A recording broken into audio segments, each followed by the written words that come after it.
मुंबई, जहां हर सड़क पर कारोबार की रफ्तार है, वहीं हर गली में सियासत की सरगर्मी। बृहन मुंबई महानगर पालिका चुनाव जैसे जैसे नज़दीक आ रहे हैं, वैसे वैसे महापौर की कुर्सी को लेकर राजनीतिक पारा आसमान छूने लगा है। हिंदू, मराठी, पहचान और सत्ता, इन सब के बीच अब मुख्यमंत्री देवेंद्र फडणवीस का बड़ा बयान सामने आया है, जिसने सियासी बहस को एक नई दिशा दे दी है। फडणवीस ने साफ कहा है कि मुंबई का अगला महापौर सत्तारूढ़ महायुति गठबंधन से होगा और वो हिंदू भी होगा और मराठी भी। ये बयान ऐसे वक्त आया है जब बीजेपी नेताओं के कुछ पुराने बयानों पर विपक्ष हमलावर है और ठाकरे बंधुओं की राजनीति मराठी अस्मिता के इर्द गिर्द घूम रही है। राज ठाकरे पहले ही ऐलान कर चुके हैं कि मुंबई का महापौर मराठी होगा और उनका होगा, लेकिन अब सीएम के बयान ने मुकाबले को और तीखा बना दिया है। तो वही इधर कांग्रेस के लिए बीएमसी चुनाव किसी अग्नि परीक्षा से कम नहीं। पार्टी में लगातार टूट, बड़े नेताओं का बीजेपी में जाना और सहयोगी दलों की रणनीतिक चूक ने कांग्रेस की मुश्किलें बढ़ा दी है। मलाड से लेकर 16 वार्डों तक कांग्रेस को झटके ही झटके लगे हैं। तो सवाल बड़ा है, क्या महापौर की कुर्सी पहले ही तय हो चुकी है या मुंबई एक बार फिर सियासी सरप्राइज देने वाली है? दर्शकों, यही जानेंगे हमारे इस खास रिपोर्ट में। दर्शकों, आपको बता दें कि मुंबई देश की आर्थिक राजधानी और अब सियासत की सबसे बड़ी प्रयोगशाला। बृहन मुंबई महानगर पालिका चुनाव जैसे जैसे नज़दीक आ रहे हैं, वैसे वैसे बयान, दावे और दल बदल मुंबई की राजनीति को उबाल पर ले आए हैं।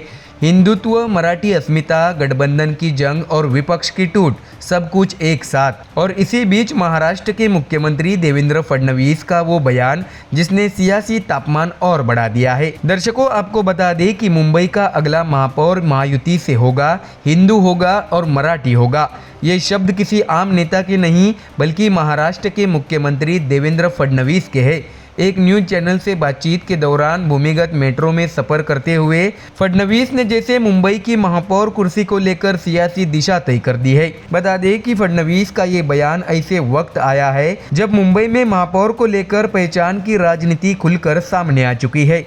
इससे पहले बीजेपी की मुंबई इकाई के अध्यक्ष अमित साटम ने कहा था कि उनकी पार्टी किसी भी खान को मुंबई का महापौर नहीं बनने देगी। बस फिर क्या था, शिवसेना, यूबीटी और एमएनएस ने इसे सांप्रदायिक और विभाजनकारी करार देते हुए बीजेपी पर तीखा हमला बोल दिया। तो वही दर्शकों, इसी मुद्दे पर राज ठाकरे भी पहले ही बड़ा ऐलान कर चुके हैं। शिवसेना यूबीटी से गठबंधन के बाद राज ठाकरे ने कहा, मुंबई का महापौर मराठी होगा और हमारा होगा। लेकिन अब फडणवीस ने मराठी के साथ हिंदू जोड़कर सियासी बहस को एक नया मोड़ दे दिया है।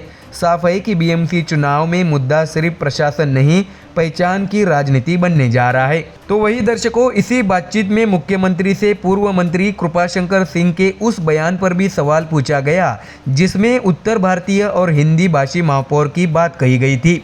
फडणवीस ने साफ साफ दूरी बनाते हुए कहा है कि कृपाशंकर सिंह न तो पार्टी के आधिकारिक प्रवक्ता है और न ही उनकी टिप्पणी मुंबई के संदर्भ में थी। दर्शकों, जानकारी दे कि कृपाशंकर सिंह ने मुंबई नहीं बल्कि मीरा भाईंदर महानगर पालिका में उत्तर भारतीय और हिंदी भाषी महापौर चुने जाने की बात कही थी, लेकिन बयान के समय और सियासी माहौल ने इसे सीधे बीएमसी से जोड़ दिया। तो वही दर्शकों, इसके साथ ही जहां सत्ता पक्ष महापौर की कुर्सी को लेकर आत्मविश्वास से भरा दिख रहा है, वही विपक्ष खास तौर पर कांग्रेस लगातार झटके झेल रही है। बीएमसी चुनाव में अकेले उतरने का फैसला कर चुकी कांग्रेस के लिए हालात लगातार बिगड़ते जा रहे हैं। मुंबई के मलाड इलाके से पार्टी को बड़ा झटका लगा है। वार्ड नंबर 47 में कांग्रेस के उत्तर मुंबई जिला महासचिव अरविंद काड्रोस और झोपड़पट्टी पुनर्विकास प्रकोष्ठ के अध्यक्ष मुरुगन पिल्लई ने सैकड़ों समर्थकों के साथ कांग्रेस छोड़ दी है। ऐसे में दर्शकों, इन नेताओं ने केंद्रीय मंत्री पीयूष गोयल की मौजूदगी में भारतीय जनता पार्टी की सदस्यता ली। इस मौके पर बीजेपी युवा मोर्चा मुंबई अध्यक्ष तेजिंदर सिंह दीवाना समेत कई वरिष्ठ पदाधिकारी मौजूद रहे।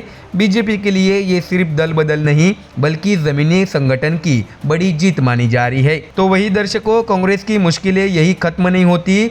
सहयोगी वंचित बहुजन आघाड़ी ने भी कांग्रेस को अप्रत्यक्ष तौर पर बड़ा नुकसान पहुंचाया है। सीट शेयरिंग में वीबीए को मिले 16 वार्डों पर पार्टी उम्मीदवार ही नहीं उतार पाई। नतीजा, इन वार्डों में मुकाबला लगभग एक तरफा होता दिख रहा है और सीधा फायदा बीजेपी को। दर्शकों, जानकारी दे कि 30 दिसंबर तक उम्मीदवारों की सूची फाइनल होनी थी, वीबीए का कहना है कि उनके पास इन वार्डों में योग्य उम्मीदवार नहीं थे। किसी के पास दस्तावेज अधूरे थे तो कोई चुनाव लड़ने को तैयार नहीं था। सीटें कांग्रेस को लौटाई गई, लेकिन कांग्रेस भी वक्त रहते उम्मीदवार खोज नहीं पाई। नतीजा 16 वार्ड खाली और सियासी नुकसान तय। तो दर्शकों, कुल मिलाकर बीएमसी चुनाव सिर्फ नगर निगम का चुनाव नहीं रह गया है, ये पहचान, गठबंधन, संगठन और रणनीति की लड़ाई बन चुका है। एक तरफ महायुति हिंदू मराठी कार्ड के साथ आक्रामक है, दूसरी तरफ विपक्ष बिखराव और असमंजस से जूझ रहा है। अब देखना यह है कि मुंबई की जनता किसे सौंपती है शहर की चाबी और किस बयान का असर वोटिंग मशीन तक पहुंचता है। तो दर्शकों, फिलहाल इस खबर में इतना ही। देश और दुनिया की बाकी और खबरें जानने के लिए जुड़े रहिए हमारे चैनल MDR न्यूज़ के साथ। धन्यवाद।